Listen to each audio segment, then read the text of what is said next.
জাতীয় ঐক্যমত্য কমিশনের আহ্বানে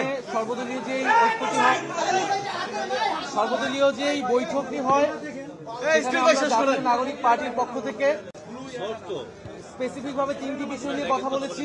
আমরা সরকারের সেই প্রতিশ্রুতির সময় জুলাই ঘোষণাপত্র দেওয়ার কথা ছিল, আমরা সেটির অগ্রগতি সম্পর্কে জানতে চেয়েছি এবং 30 কার্য দিবসের মধ্যেই যাতে জুলাই ঘোষণাপত্রটি জারি করা হয় সে বিষয়ে আমরা জোর আহ্বান জানিয়েছি। কারণ আমরা এর আগেও দেখেছিলাম জানুয়ারি মাসে একটা ডেট দেওয়া হয়েছিল, সরকার প্রতিশ্রুতি দিয়েছিল, এই আন্দোলনের প্রেক্ষিতে আরেকটি প্রতিশ্রুতি দিয়েছে, এইবার যাতে প্রতিশ্রুতি ভঙ্গ না হয়। দ্বিতীয়ত আমরা বলেছি যে জুলাই মাস আসতেছে, 1 বছর পূর্তি হবে আমাদের গণ অভ্যুত্থানের। 5ই আগস্টের আগেই এই জুলাই মাসের মধ্যেই যাতে জুলাই সনদটি কার্যকর করা হয়, সকলের স্বাক্ষর নিয়ে আমরা যাতে জুলাই সনদ করতে পারি এবং জুলাই সনদ কার্যকর হওয়ার আগে নির্বাচনের তারিখ ঘোষণা করা ঠিক হবে না। জুলাই সনদ ঘোষণার আগে যদি নির্বাচনের তারিখ ঘোষিত হয় তাহলে সংস্কার প্রক্রিয়া ব্যাহত হতে পারে। তাই আমরা আহ্বান জানিয়েছি যে 16 বছর আমরা অপেক্ষা করেছি, 10 মাস অপেক্ষা করেছি, আমরা আরো 2 মাস অপেক্ষা করতে চাই এবং সরকারকে সময় দিতে চাই। সকল রাজনৈতিক দল মিলে এই 2 মাসের মধ্যে আমাদের যে জুলাই সনদ, যেখানে জনগণ ভবিষ্যৎ বাংলাদেশের রূপরেখা, শাসন ব্যবস্থা পরিবর্তনের মৌলিক সংস্কারের রূপরেখা দেখতে পারবে, সেই জুলাই সনদ হওয়ার পরে একই সাথে আমরা তখন নির্বাচনের তারিখটি যাতে সরকার ঘোষণা করে আমরা সেই দাবি জানিয়েছি এবং জুলাই সনদ হওয়ার পরে আমরা আমাদের দলীয় মন্তব্য জানাবো যে কোন সময়ে নির্বাচন আমরা চাচ্ছি।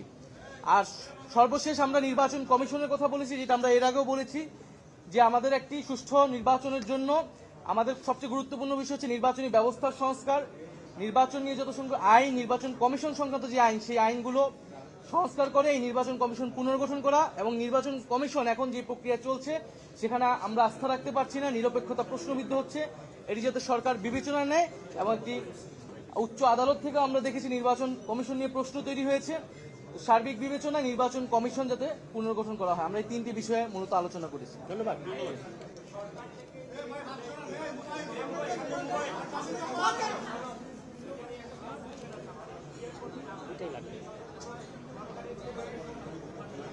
জুলাই ঘোষণাপত্র হচ্ছে এই জুলাই গণ অভ্যুত্থানের যে ইতিহাস, কোন প্রেক্ষাপটে জুলাই গণ অভ্যুত্থান সংঘটিত হয়েছিল, জুলাই গণ অভ্যুত্থানের অঙ্গীকারনামা এবং আকাঙ্ক্ষা, সেটার একটা ঐক্যমতের দলিল, যেটা মূলত ইতিহাস বিকৃতি ঠেকাবে এবং এই জুলাই গণ অভ্যুত্থান এবং শহীদ আহতদের একটা সাংবিধানিক স্বীকৃতি দিবে। কারণ এই ঘোষণাপত্রই পরবর্তী সংবিধানে কিন্তু সংযুক্ত হবে।